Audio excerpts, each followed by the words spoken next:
I am here with Eddie McAllister, who is very much a pillar of our community here in Shasta County and the surrounding area, the chair of the Beloved Community Group, as well as just a longtime activist for equity and inclusion. So thank you, Eddie, for talking with me today. Yes, you're so very welcome. I really appreciate you getting to me and getting back to you because things have been a lot, I wouldn't use the word hectic, but busy. Just busy with advocating for justice. Absolutely. There's a lot going on. A lot going on. Always something going on. Something going on. Absolutely. So topic being Black in the North State, is that I'm a veteran, and so I came to take a look at Reading prior to coming up here several times because I had a cousin who was here before me, and we were kind of like in the same profession. We both were in youth authority. What I wanted to tie in, I was thinking about being Black in the North State, being Black and being blessed to come to the North State. I have to add that in because I have to count blessings that we were able to receive from the Lord to come without any problems. And then we were able to find an apartment that was waiting for us. My cousin found an apartment that was waiting for us. Nice.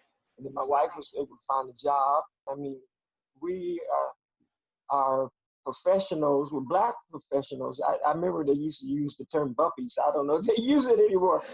Black urban professionals. And then I got a job at Cypress School. Oh. And then I got a job at Martin Luther King Center. That's when everything started. As I look back, everything started to happen for me, that I built so many relationships.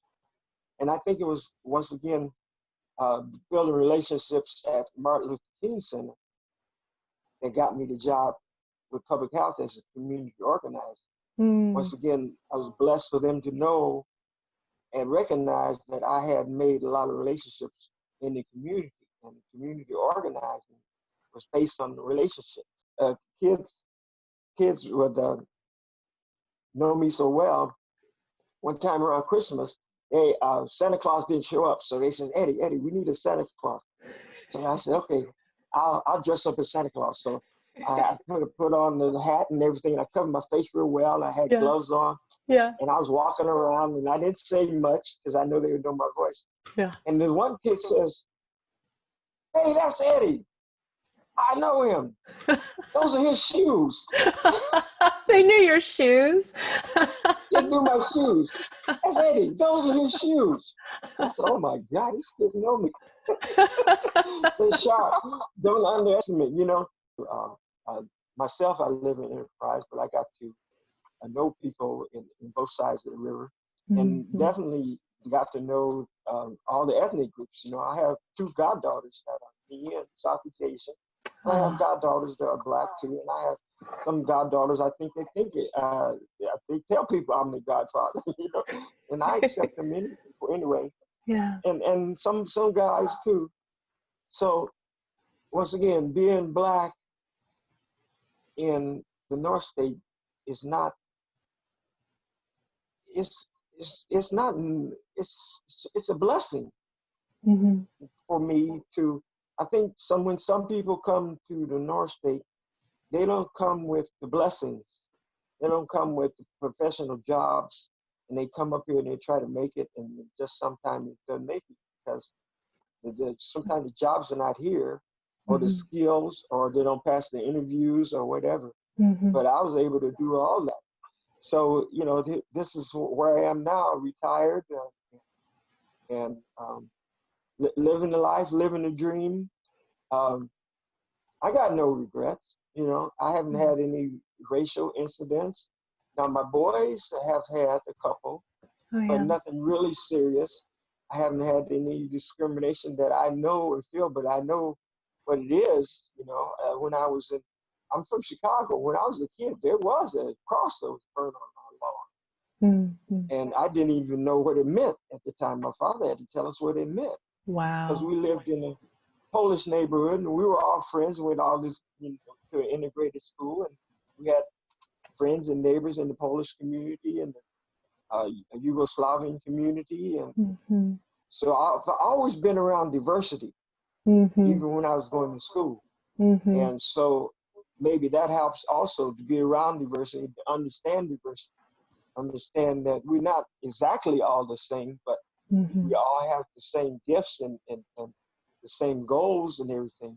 Mm-hmm. So being here in the North State, that really holds up to that prophecy that, you are going to go to the North State and do good. That's what jumped it off right there. That's So great. that's pretty much it. Yeah. So Well, you have a gift, Eddie, of drawing diversity to you. I have only known you for a few years, but I have noticed that about you. And it seems like every time I see you, you do have a kid or two that you're mentoring who's with you, and oh yeah, who ordinarily may not feel comfortable coming out and volunteering for some of these, adult mm-hmm. events, but who are really really energized, it seems like, to participate in the events that you Mm-hmm. are mentoring them for. And I wondered, Yeah. with your experience in the juvenile justice system and your experience here working in the schools, what do you see as those opportunities to, I guess, maybe show young people that diversity and leadership is really important? Have you had conversations like that with young people? No. Yeah. There's so many things that can help a kid identify that they already have, that Mm-hmm. they don't know they have. And one Mm-hmm. of them is someone other than your parents know you. Ah. Someone other than your parents know who you are, Mm-hmm. and and getting people to, especially young kids, to see the value in serving others. Mm-hmm. Um, I use the expression by Dr. King a lot, especially around kids. I was talking about earlier, spending it when they said, I have nothing to do. There's nothing to do in Redmond, because you don't want to do nothing. Yeah. So, do something for somebody else. Mm-hmm. It'll make you feel better. Mm-hmm. Mm-hmm. Not so much to make them feel better, to make you feel better. Yeah. So, identifying things that you can do just in a little way, it'll make them feel a lot better, and know that their voice is heard, or their needs are heard. Mm-hmm.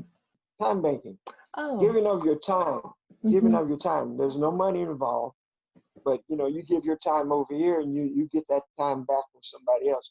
You watch, you say, as a kid, you watch your neighbor's dog, and your neighbor will cut your hair or something, or you cut your Sure. neighbor's lawn, and they'll give you a ride to the mall or something like that. That's great. So, doing something for somebody else but not expecting something in return for doing that, Mm-hmm. it sometimes blow your mind.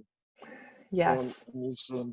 you might even forget what happened that you did this, or a good after, pay it forward, that type of thing. I Yeah. talk to kids about pay it forward. Mm-hmm. Me being the age I am, I'm over 70. So to me, a kid is a 30-year-old. Sure. So I speak with them also. Some Yeah. kids don't realize the gifts that they have to be able to give back to the Yes. community. Yes. That thing. So mentoring them, taking them along. Especially letting them see. I love it when I take a kid around some of the homeless that I know. You know, Mm-hmm. and they can see what it is to be homeless. Yeah. And I tell them, you could be homeless yourself. You're not that far away from being homeless. That type Mm-hmm. of thing. Mm-hmm. And in your education, but in our African American graduation, our motto is journey. Educational attainment is a journey, not a Mm-hmm. destination. Mm-hmm. Keep going. Mm-hmm. Keep your eye on the prize. That's great. That's great. And you Yeah. have an event coming up, right? The Beloved Community has an event coming up that we've been celebrating for a couple of years now, right? Juneteenth? Juneteenth.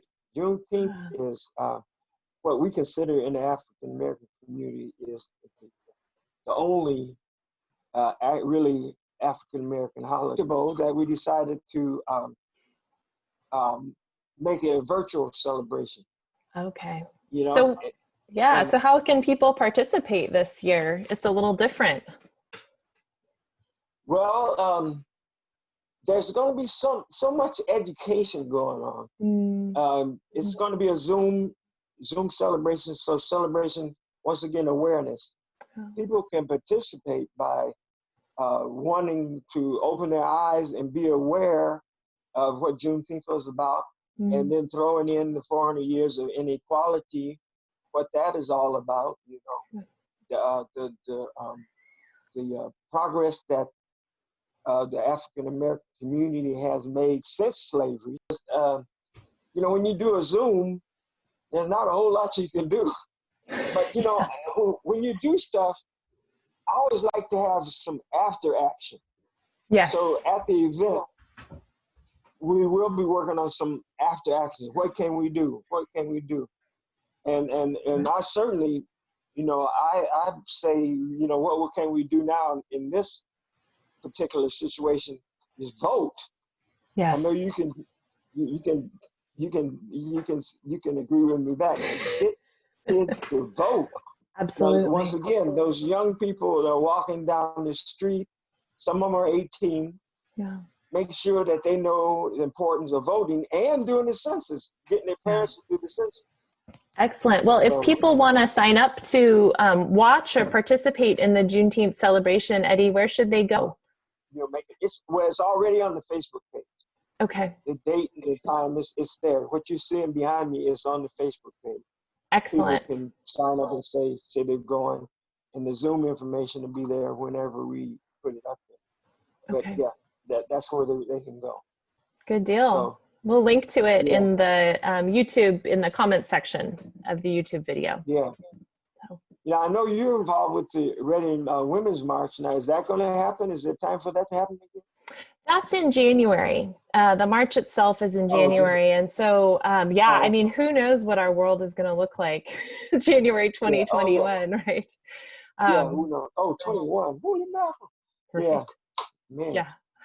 But we usually try to have events, you know, throughout the year, but that's been curtailed because of the pandemic for sure. So, well, Eddie, is there anything else you want to add to the conversation or make sure people know about?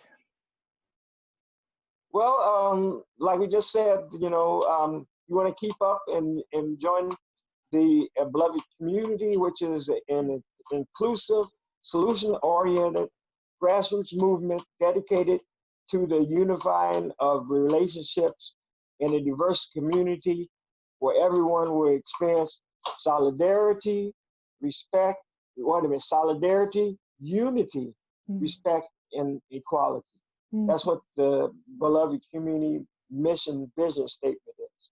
That's great. So when I see you, I might quiz you on that. See, so I'll memorize it. You better memorize it for sure.